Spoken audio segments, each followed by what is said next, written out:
I'm Debbie Godfrey, and this is the Positive Parenting Pep Talks podcast.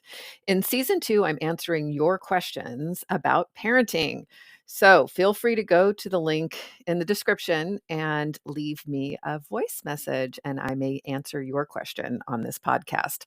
Thank you so much for listening and enjoy today's pep talk. Okay, so Julie, what's your question? Hi. So I guess sibling rivalry is a big thing for us. And one thing that happens is that the kids will get very impatient with each other very quickly, and someone will just start pounding on the other one. So it's like one week I was trying to use the tool of running in there and smiling at them and rubbing their backs, and my daughter just reached in front of me and punched her brother really hard while I was trying to do that.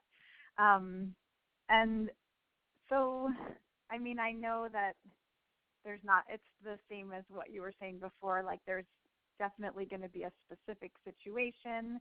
I'm trying to use the tool from the last call where you talked about complimenting how well they're getting along when they're doing well. But I guess the hardest thing for us as the parents, it's if my daughter just starts punching her little brother, we get really angry and we want to put her in timeout or do something in that moment. But is there a consequence or a way we should handle right after the person gets punched? Or is it just too late at that point? Well, I mean, we would love if there was, but unfortunately in this situation, because it's that rivalry thing and that competition thing and all that stuff, it's like any punishment is just going to be seen as proving the point that she should hate him and beat him up anyway. It's counterproductive to the situation because of her feelings already. And so it just even though I know instinctively it feels like there should be, the consequence is that she needs to do a makeup. The consequence is that she needs to learn how to repair the situation, that she needs to learn, that when you hurt somebody, you have to do a makeup for that. You have to make them feel better. So what could you do because I know it feels like, yeah, I mean, the best thing is to not have that judgmental response between the two of them, because that's what what she's off of. And so if you can walk into the room calmly, let's say she's about to punch or punched or is going to punch or whatever, or do something physical. If you walk into the room calmly and just say, oh, I see two kids fighting, and as you're saying that, maybe pick her up or become a barrier between the two. Don't get yourself in a way where you could get hurt, but that you are physically protecting him and protecting her from hurting him. But the words you're saying are, there's two of you fighting, and the two of you need to learn how to work this out so she's not getting singled out as the bad guy.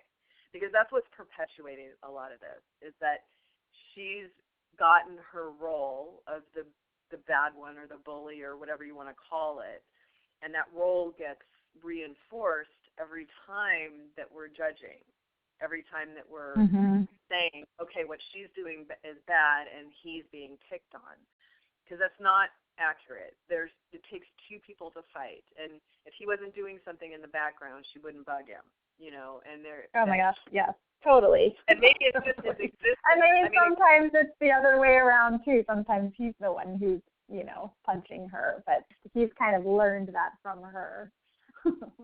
Yeah. So putting them in the same boat. So two kids are fighting. Two kids need to learn to work this out without hurting each other. And you're not singling her out at all with those words, but physically you are protecting him. And I think that's what your instinct is telling you. It's like, I can't let this little guy get hurt. And yet every time I'm trying to protect him, then it's making her even more determined to hurt him, type of thing. And that's like kind of the spiral you've gotten yourself into somehow. And so using the words more, putting them in the same boat, yet still physically being a barrier, I think might be a way to do this. And what have you noticed when you acknowledge them for playing well together? They just keep playing well. There's not as many blow-ups, it seems like. Yeah, that's what I would hope. I really just started it, so I know it's going to get better the more I do that.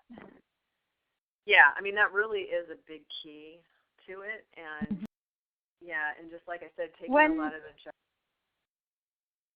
when you say to do a makeup,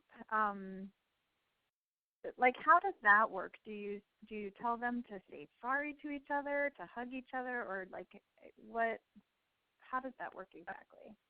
I think I must have forgotten to. I thought I was going to post. I think I forgot to post the. I have a handout about this. It's repairing mistakes. Oh, great. So yeah, so let me post this, and I've got two of them. So I will. Okay, I can make amends. That's the one for little kids. So I'll post these two, and so in the middle there's like a. This is the one for really little kids. There's a flower, and it says I can make amends by, and it gives 5 ideas: drawing you a picture, telling you a joke, doing your job for you, putting your work away for you, or giving you a hug. And the big part of this is that this is about the person who did the wrongdoing making amends of their own decision. So you don't want to ask the kid that they're making amends, is that okay with you, or does that work for you, or is that going to make you feel better? Right, he's probably gonna say no, I don't want your stupid picture. Exactly, and that's not relevant. And so this is going to the offender and teaching them that if you hurt somebody, it's your job to repair that and make the person feel better. And here's some options for you. And all of you that have this, and for you too, Julie, you can take this flower and make it empty, and you can actually brainstorm with her ideas for, that she can own her own ideas. So you can use these ideas, or you can actually help her come up with some too, like what could you do to make him feel better when you've hurt him. And so that's the beginning. This is the most simplest beginning forms of the process of teaching them how to make amends or repair their mistakes. So I'll post those two. And if for some reason you guys I forget, please somebody send me an email and say, hey, you said you were going to send us 2 handouts about this so that I can remember to do it. And so that would be a good thing to start teaching her too, and him. I mean, he's going to need the tool as well. Yes, definitely. Okay, that's great. That's really helpful.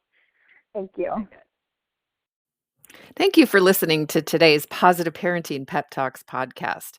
If you're into season 2 and you're listening to all these great questions that the parents have and answers and ideas for what to do in all these different situations with your kids, please help us out. Like, share, subscribe, and especially leave us a positive review. All of that helps the podcast grow, and I really appreciate it. Thanks again for being here, and happy parenting.